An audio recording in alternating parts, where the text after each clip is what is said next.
Welcome aboard, applicants. Let's begin with question 2 from the first year law students exam, June 2017. And as with all essay questions, we should begin with the call of the question. Let's begin there. Excuse me. What crimes, if any, has Donna committed, and does she have any defenses? Discuss. 2. What crimes, if any, has Alice committed, and does she have any defenses? Discuss. Excuse me. Now, we see here that the word crimes is being used here. So we know that our area of law has to be criminal law in both calls. Excellent spot on that. Okay, so let's begin tackling the calls of the question. So, what crimes, if any, has Donna committed? And does she have any defenses? So, crimes and defenses of Donna. Question mark. One, and then 2 is going to be crimes and defenses of Alice. And remember, we're going to start each one of these with State v. Donna, and then there's going to be State v. Alice. Okay, make sure to put down our shopping list for criminal law. Murder, structure, theft, crimes against the person, solicitation, conspiracy, attempt, and defenses. Copy and paste that into the Alice, and we should be well on our way to an excellent answer. Okay, right here. Right there. Perfect. Okay. Bring this down to the next page so we can all see it. Okay. Make sure we get some extra space between our headers here. Very good. Okay. Let's begin our first read. Donna was walking down an alley with her 12-year-old daughter, Alice. As they passed a parked car with its windows down, Alice said, "Look, Mom, there is a purse on the seat of that car." Donna stopped and said, "Alice, I want you to go to the corner and shout to me if you see a police officer coming." After Alice walked to the corner, Donna reached into the car and grabbed the purse. She opened the purse, removed the cash from the wallet, and threw the purse back into the car. During these events, Alice kept looking for police. Because no police officer appeared, she did not shout. Donna and Alice were not aware that the purse had been placed in the car by police officers as part of an undercover crime investigation. Officer Oscar observed everything that Donna and Alice said and did. Okay, what crimes, if any, has Donna committed, and does she have any defenses? Discuss. What crimes, if any, has Alice committed, and does she have any defenses? Discuss. Looks like we got an excellent start on this, so let's start issue spotting. Donna was walking down an alley with her 12-year-old daughter, Alice. Well, right here and now, we can be thinking in our mind, we possibly have a conspiracy, possible solicitation here. Now, as they passed a parked car with its windows down, Alice said, "Look, Mom, there's a purse on the seat of that car." Now, this is where we might want to begin issue spotting for Alice's crime. Alice said, and what she said could be considered that solicitation, merger, a conspiracy. So solicitation, merger, because remember, solicitation merges with conspiracy upon the agreement. But remember, when we're dealing with Alice, there's going to be the defense of incapacity due to her age. Okay. Now, I hear this also was a fact we can use. 12-year-old Alice should have been a heads up too that we're dealing with a according to the rule of sevens, someone with a rebuttable presumption of criminal intent down here, and the defense of incapacity would provide her a defense to the charge of conspiracy. Okay, now there's a purse on the seat of that car. Now that's what Alice said. "Look, Mom, there's a purse on the seat of that car." Donna stopped and said, "Alice, I want you to go to the corner and shout to me if you see a police officer coming. Now remember, we don't have an expressed acceptance here, but we do have an implied acceptance. So let's put in our conspiracy charge for Donna here. And remember, we're gonna probably be bringing up implied consent here because of the aspect about they're not actually saying I agree, or are they expressly consent to the criminal purpose for which the conspiracy was developed. What they're doing is actually carrying out through their conduct and an agreement consistent with making an agreement for conspiracy. And so when Alice is told by Donna, I want you to go to the corner and shout to me if you see a police officer coming, we also now are looking to see if there are facts supporting an accomplice liability charge. After Alice walked to the corner, Donna, okay, now see what happens now is, and you know what, I would probably throw in here, I might even throw in an additional aspect of solicitation for Donna. I don't know. I'm gonna have to put a question mark there because I was just thinking about that. Solicitation, merger. You know what? I'm gonna have to remove that because when she was saying go to the corner, I think go in the corner and watch for what they say here. Watch. Shout, go to the corner and shout to me if you see a police officer coming. I think that's accomplice liability. So I want to make sure to put down accomplice liability. Okay. Down here, we also have accomplice liability for Alice. Okay. Now, after Alice walked to the corner, Donna reached into the car. So what is it at this point we could possibly get? Now this is possibly a burglary because of reaching into the car, but it's arguable whether or not the car would be considered a protected structure. So, but we'll burglary of car. Okay, and then we're going to argue common law, modern law distinctions here. And then what is it she does when she reaches in the car? She grabs the purse. Okay. Grabbing the purse would be what? Absolutely correct. A larceny of purse. Okay, now she opened the purse, okay, removed the cash from the wallet and threw the purse back in the car. Can we argue receiving stolen property here?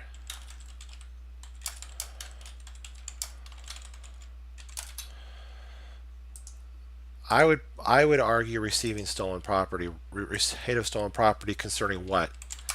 The cash in the purse. Okay. Now, and then threw the purse back in the car. Now, during these events, Alice kept looking for the police. Still, this is supporting Alice's accomplice liability down here. More facts supporting that. Because no officer appeared, she did not shout. Donna and Alice were not aware that the purse had been placed in the car by police officers as part of an undercover crime investigation. Now, the undercover crime investigation aspect for Donna might be a defense for entrapment.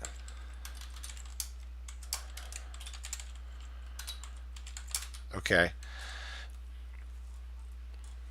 And Officer Oscar observed everything that Donna and Alice did and said. So the argument is that she was entrapped, but here's that Donna could raise. However, I think it could be easily defeated here because we don't have enough facts to indicate whether she was predisposed. Now, remember though, do we have an event, a chain of events that would induce Donna and Alice to think in the direction of criminal activity? Well, Yeah, by the purse being placed in the car, because we know that the purse had been placed there by police officers as part of an undercover crime investigation. But the interesting element here that it could be disputed is whether Donna and Alice were predisposed to commit the crime. But that's something that you could put into your analysis and argue as according to the facts. Okay, now we don't have a murder crime here. We talked about the structure crime, the burglary of the car. We talked about the larceny of the person receiving stolen property, the cash in the purse. We don't have a crime against the person charge here. We already talked about solicitation and conspiracy. We don't have any attempted crimes here. We've talked about defenses. Now let's we also can rule this out for Alice as well. So I think we can throw in a quick little conspiracy. I'm sorry, not conspiracy. We already talked about that. Conclusion, excuse me. And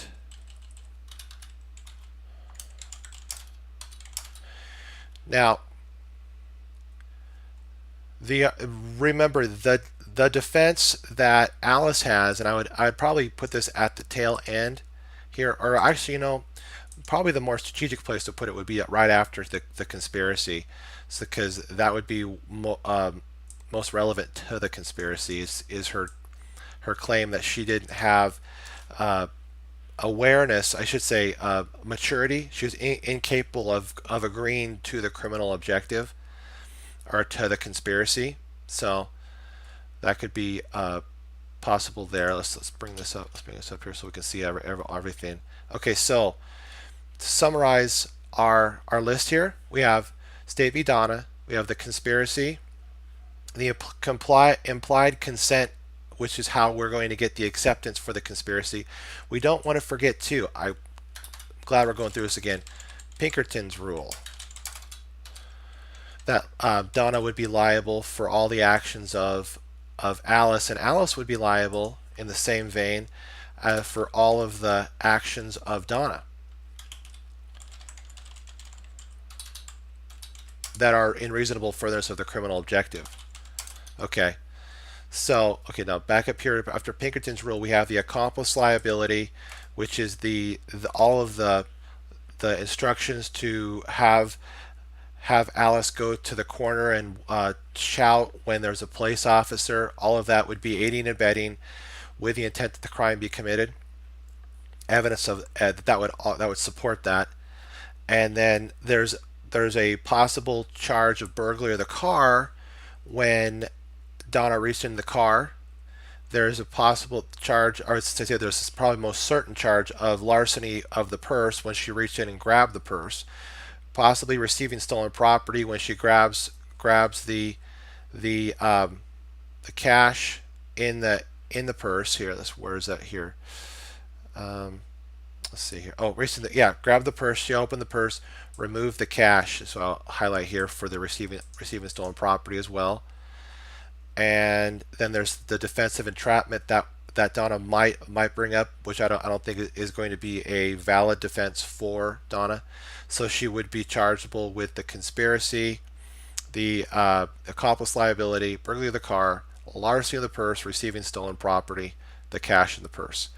Now, crimes and defenses of Alice. Alice could be seen as soliciting the agreement in the first place by having or telling her mom, "Look, mom, there's a purse on the seat of that car."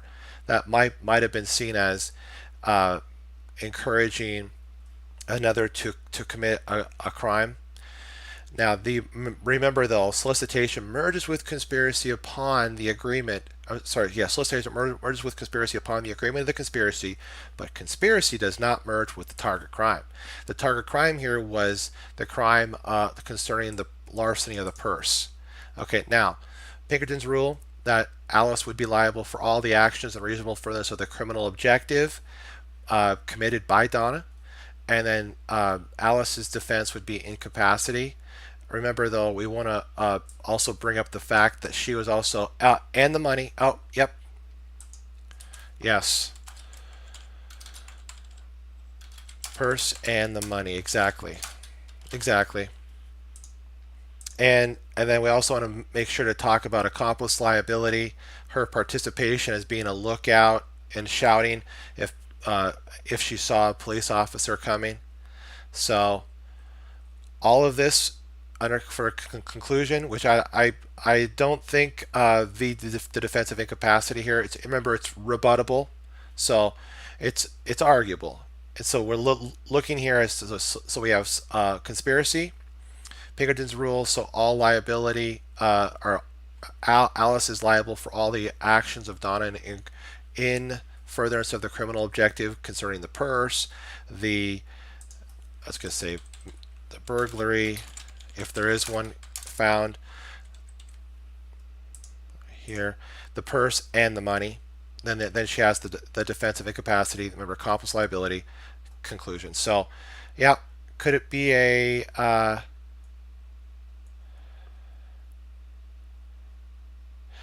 could you restate that question, please?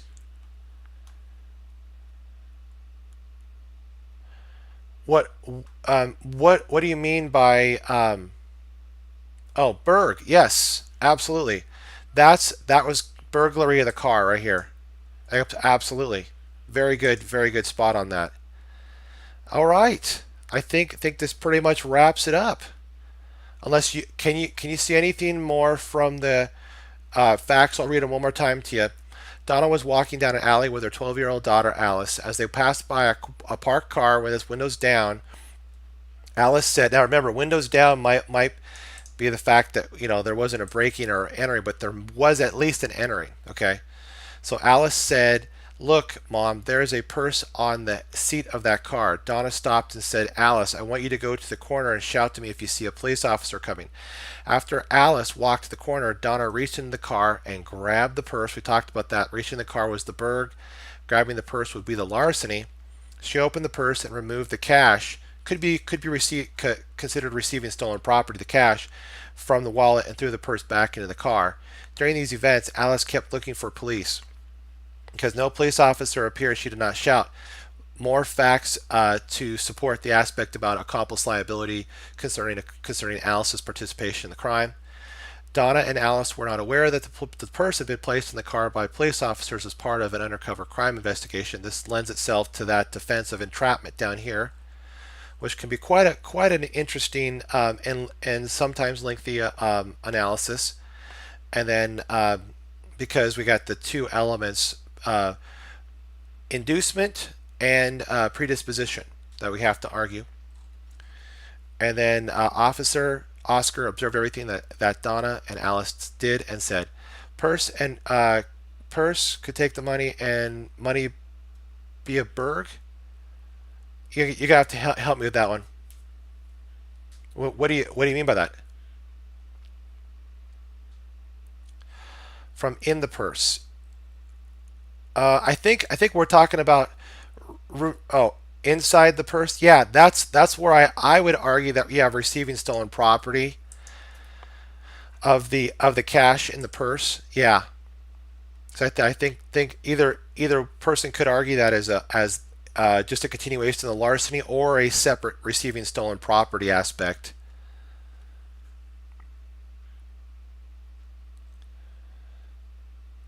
I think you could maybe even argue both. Okay, so now I think that's good. Any further questions? Oh, oh, oh, okay, excellent. Thank you so much for tuning in. I wanted to put a shout out to Chess Cruncher TV. Keep chess crunching, Chess Cruncher.